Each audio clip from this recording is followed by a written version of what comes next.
राकेश जी, मुझे एक बात बताएं आप जी।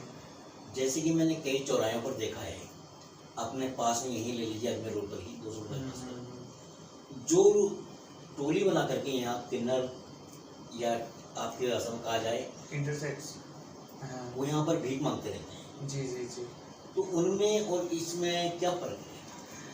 सर इस चीज़ का जवाब मैं एक छोटे से उदाहरण से आपको दूंगी कि जैसे अपने एक घर की अपनी वाइफ में होता है, महिला में होता है, जिसको अपन गाजे बाजे के साथ ब्याह के लेके आते हैं, मान सम्मान के साथ में लेके आते हैं। एक सेम वही औरत, वैसी ही औरत एक कोठे पे भी बैठी हुई आपको मिलती है दोनों ही औरतें, महिला ही हैं दोनों की दोनों, बट एक हमारी वाइफ, एक बेटी, एक माँ होती है घर में, और सेम एक अपने कोठे पे बैठी हुई प्रोस्टिट्यूशन करने वाली महिला होती है। वही फ़र्क है इन दोनों में कि अपने समाज में बहुत सारे किन्नर समाज जो जिनसे मैं जुड़ी हुई हूँ, हमारे किन्नर समाज में काफ़ी घराने हैं और गद्दी पद्दी जो दादा परदादाओं की पीढ़ियों से जो चलते हुए किन्नर्स जो टोली बस्ती करते हैं, जो अपने आप में देखा होगा कि शादी में बच्चा पैदा होता है तब वो टोली बस्ती करते हैं और वो बधाई लेते हैं। जैसे आपने अभी अयोध्या में अपने राम जी का जब अपना मंदिर की स्थापना हुई थी, तभी भी कहा गया था कि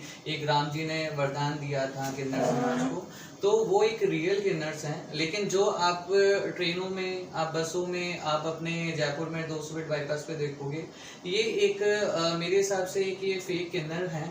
और मैं इनको किन्नर्स भी नहीं कहूँगी, एक तरीके से ये लड़के हैं जो साड़ी पहन के और जो वहाँ पर ताली बजा के, क्योंकि दुनिया को नहीं पता है, दुनिया कंफ्यूज है कि किन्नर समाज क्या होता है, तो वो वहाँ भीख मांगने का काम करते हैं। बाकी एक्यूरेट में मेरे हिसाब से वो किन्नर्स नहीं है। किन्नर्स अगर आपको सच में, अगर आपको किन्नर के बारे में जानना है कि किन्नर समाज कैसा होता है, क्या है, तो जयपुर में काफ़ी डेरे डराइयों में काफ़ी नायक रहते हैं, हमारे गुरु रहते हैं, तो आप लोग वहाँ जाके उनसे पूछ सकते हैं, उनकी जीवनियों के बारे में पूछ सकते हैं। रियल किन्नर्स तो सर इतने अच्छे होते हैं, मैं आपको क्या बताऊँ, कि वो किसी का बुरा नहीं चाहते, किसी के बारे में बुरा नहीं सोचते हैं।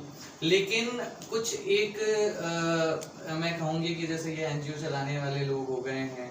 अब आप सर एक चीज़ मुझे बताइए कि जिस इंसान ने, अब जैसे एक एग्जांपल अपन नूरशिक शेखावत की अपनी बात चल रही थी, तो उसने कहा था कि उसने 12th पास करी, फिर उसने 10 साल वो किन्नर समाज में जाके उसने टोली करी, देन उसने प्रोस्टिट्यूशन का काम भी किया। वो खुद अपने इंटरव्यू में कहती है, एक प्रोस्टिट्यूशन करने वाली महिलाओं को अगर आप सर का ताज बना के पहना दोगे तो सर वो क्या समाज चलाएगी?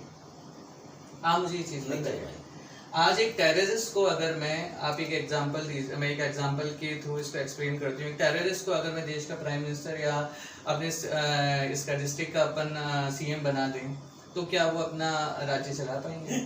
उनका दिमाग वही रहेगा सर। तो इंसान की एजुकेशन, इंसान के परिवार का, जैसे जो कहते हैं, जो अपने मम्मी पापा से हम लोगों को जो रीति रिवाज सीखने को मिलते हैं, जो हमें, वो वर्ड याद नहीं आ रहा है मुझे, जो अपने माँ बाप से अपन सीखते हैं, क्या कहते हैं उसको, अपन माँ बाप पे क्या सिखाते हैं, संस्कार देते हैं, मैं भूल गई थी इस चीज़ को, कि माँ बाप से हमें जो संस्कार मिलते हैं, एक एडिकेट जो होता है, तो वो चीज़ें हम बचपन से हमारी फैमिली से सीखते हैं। लेकिन अगर आप धंधा कर रहे हो, आप सड़कों पर भीख मांगने का काम कर रहे हो, तो मुझे नहीं लगता है कि आप एक इस कम्युनिटी के लिए आप ये दावा करते हो कि मैं इस कम्युनिटी के उत्थान के लिए कुछ करूँगी।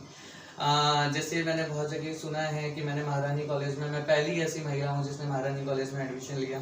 मैं MBA ग्रेजुएट हूँ, मैंने MBA करी है RTU से, और मेरी तरफ बहुत सारी ट्रांस वुमेंस है जो पढ़ी लिखी हैं। देखो सर, आज सामान्य वर्ग हो, चाहे वो महिला हो या पुरुष हो, जिसको पढ़ना है वो कैसे भी करके पढ़ेगा। मानते हैं इस चीज़ को आप? और आज सामान्य पुरुष और महिला में भी बहुत सारे लोग ऐसे हैं जो 10 में से 5 लोग पढ़े लिखे हैं, 5 लोग नहीं पढ़े लिखे हैं। तो सेम ट्रांसजेंडर्स में भी ऐसे लोग आपको मिलेंगे। लेकिन आप इस चीज़ को हवा बनाते हो कि मैंने महारानी कॉलेज में एडमिशन लिया है और मैंने बहुत बड़ा नाम किया है। तो सर, जिसको पढ़ना होगा वो नॉन कॉलेज भी पढ़ सकता है, जिसको पढ़ना होगा जब वो मेल रूप में होगा वो तभी भी पढ़ सकता है। और रही बात हम ट्रांसजेंडर्स की बात करें, जो इंटरसेक्स की हम लोग बात करें, कि इंटरसेक्स लोग जब जन्म से पैदा होते हैं तो सर वो लाखों में कोई एक होता है, वो हर कोई नहीं होता है। और वो लाखों में एक होता है। जो पहले ये प्रथा होती थी कि उसको माँ बाप डेरे दराए वाले किन्नर समाज को दे दिया करते थे, बट अभी तो वैसा भी कुछ नहीं होता है। आजकल कोई भी माँ बाप के घर में अगर किन्नर भी पैदा हो जाता है तो वो नहीं देता है। वो उसको अच्छे से अपने घर पे पालेगा पोसेगा, क्योंकि आजकल देश बदल गया है, दुनिया बदल गई है सर, हर लोग एजुकेटेड हो चुके हैं। तो इस चीज़ का दावा कहना गलत है कि मैंने ये किया है, मैंने वो किया है। मैं तो तब किसी को ये चीज़ मानूं कि तब आपने एक्चुअल में कुछ समाज के लिए किया हो, आपने गवर्नमेंट से कोई आरक्षण के लिए लड़ाई की हो, आपने किसी और चीज़ के लिए लड़ाई की हो। अरे आपने जो कुछ किया वो